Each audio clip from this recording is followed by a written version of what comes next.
Magkakaroon din ng offer inspection yung mga senador dito para makita personally yung mga nagaganap dito sa loob. May mga sa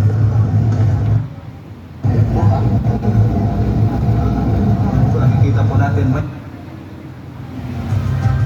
Okay, ano lang yung signal no, ng ating live feed, pero yun no, na-mention ng ating kasamahan dyan sa ground mismo, naglilibot po ang advance party ng Senado mismo po sa Regis Compound at bigo nga silang bigyan ng access po dyan po sa basement ng JMCFI at sa katedral. So sila po mismo witness na hindi po na nagpapapigil itong mga kapulisan no, ay na Senado na po no, representante po ng Senado ay ayaw silang bigyang access. So that's a day before po na gagawing Senate hearing dyan po sa Davao City. Kung okay na yung audio, baka may ginagawang may annotation. Ginawa nilang boarding house, sabi ni Atty. Torion, itong loob ng hangar no, ng KOJC at makikita natin personally mga kababayan. Ayan, bababa na po tayo.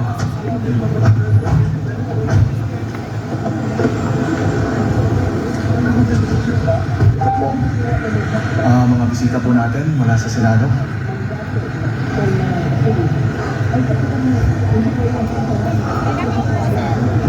Wala. Ito po yung hangar natin. Sabi nga ni Atty. Torion kanina, ginagawang boarding house na itong loob ng hangar. Napakagandang hangar pa naman ito, mga kababayan. Pero ito ay ginagawang boarding house at tulugan ng mga pulis na nanatili dito. Kumpara dati, nagdadala sila kaya po. Balikan lang natin ito mga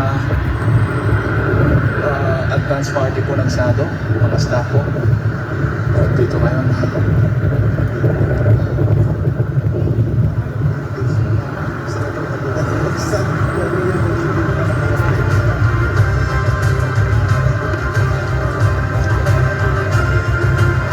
Ito po yung mga staff no, mula sa Senado, mga kababayan.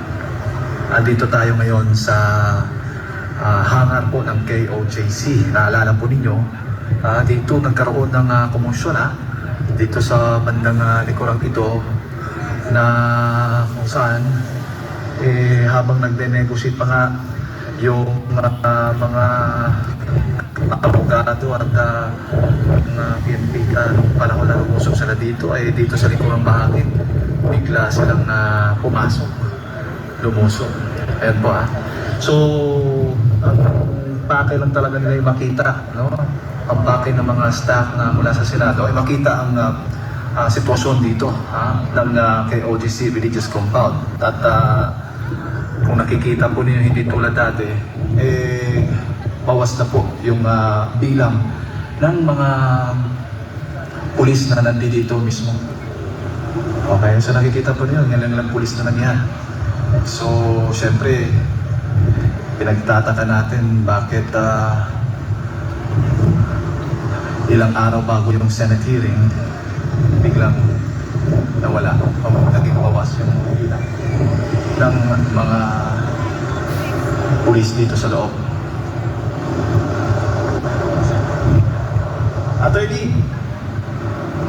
Attorney, pwede sumakay? Dito lang sa message. Alis na daw tayo para makita naman natin ang paligid. Hindi ko maalam susunod na natin tayo. Opo. Sir, dapat mo sir. Dagan salamat. Dagan salamat. Kumanan yung ba? Oo. Gamay na lang mo no?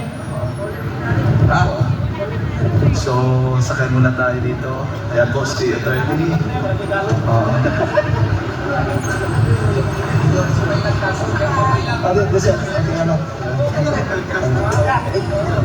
Ayan po si Attorney Israelito Torion.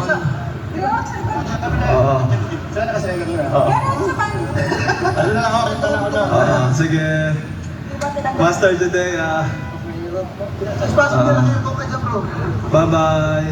Ayan po mga kababayan yung sitwasyon doon.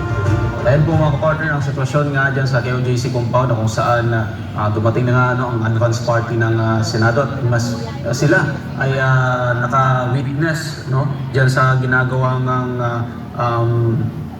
dyan ng kapulisan dyan sa basement ng JMC na kung saan hindi talaga sila nagpapapasok, hindi nagbibigay ng access ng kahit na sino. kapartner Ina. At ayan, patuloy pa rin naman nag-iikot, no? Ang tabayanan natin saan pang bahagi ng ating compound makakapunta ang advance party. But we know so far, walang access sa basement, wala access sa basement ng JNCFI at sa Cathedral.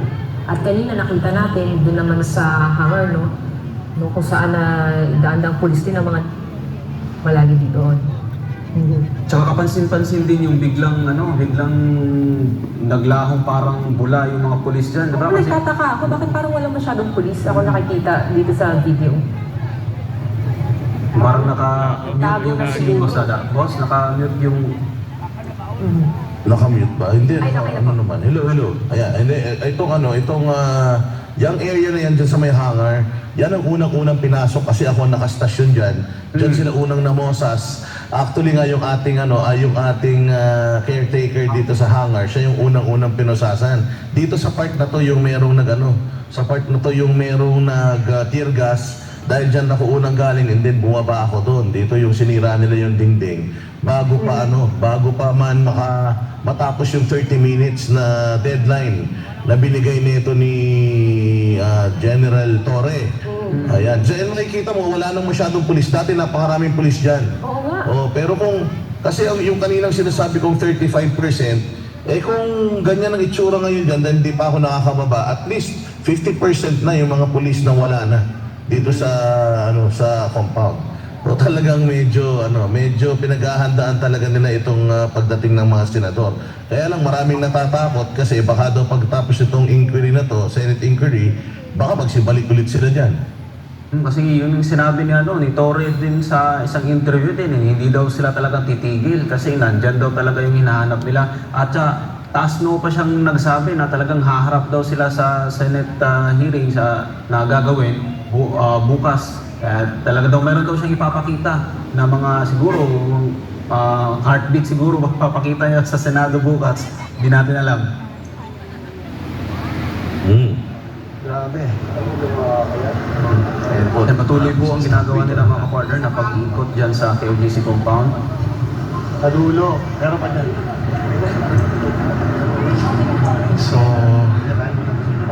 So okay na daw, sabi din ng mga staff ng Senado, nakita na nila. So aalis na po kami. Sasakay na po kami. Opo.